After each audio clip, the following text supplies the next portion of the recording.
Hey guys, Robby here. So in regards to drive leg stability, some progressions that we can use, I'm personally a huge advocate of like certain progressions within the drive leg stability, because you see the athlete that you're working with start to really go boom, click in terms of the feedback and the sensory input that they're receiving when we do certain drive leg stability progressions. Okay, so I'll go through a list of stability progressions that we can do within our drive leg to explore that sense of stability and to feel what we want to be feeling to actively control our drive leg and to stabilize that energy, and not only stabilize it, but the ability to then produce energy into the ground and store that energy, as I talk about a lot within what the responsibility of the drive leg mechanics are. Okay, so my favorite, I would say, not my favorite, but one of my favorites is a half kneeling turn to throw, and then you can do a half kneeling turn or half kneeling switch turn to throw. So these are going to look like this. Okay, so for the first one, I'll just do a half kneeling turn to throw. So I'm half kneeling. I guess I'm in a reverse lunge because my knee isn't on the ground, but as soon as I come up now, I'm going to turn and stick and stabilize with my drive leg, with my drive foot, and make sure that I stick, hold posture for just a little bit, and then go into my throw. Okay, so it's going to look like this.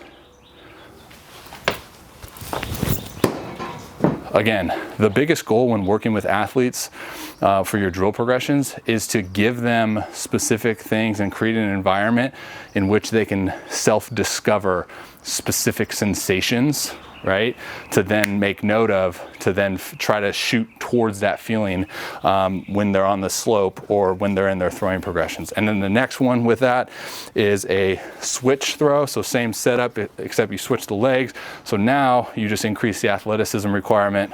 Boom, boom, stick, throw. Okay. So that's one. I like any type of jump down variation that you can use.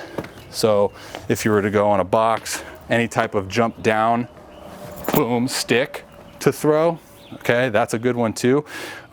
Going backwards is a little bit tougher, it's a little bit more advanced, but you can do something where you jump down from here, boom, stick, and go, and you're just going to see what naturally happens when you have this external sense of stability of that slamming of the foot down. The drive leg naturally just cleans up that stability and then moves efficiently. And what I mean by moves efficiently is it then has the ability to absorb force, express force, produce force, and store force as we go into our drive phase until our anchor point. Okay. What else was I going to do from a stability standpoint? Oh, any type of step back, okay? Any step back variation where you can put load into that drive leg, boom, into your throw. Biggest point of emphasis within these is huge advocate of doing blending variations with a leg lift after every drive leg stability progression, okay? So for example, 2 balls, okay? One in my hand, one in my glove. We were doing a turn to throw, so it's gonna look like this. Boom, stick, throw. Right when I'm done, right into a leg lift. So I can organically, essentially, feel the body shift in certain ways to obtain the efficient movement that we're looking for, because I just put myself and put my body into a setting to have to stabilize, right? So once I do that, I blend it over under 7 seconds. So then I can essentially speed up or expedite the motor patterns and the movement patterns that we're trying to obtain, right?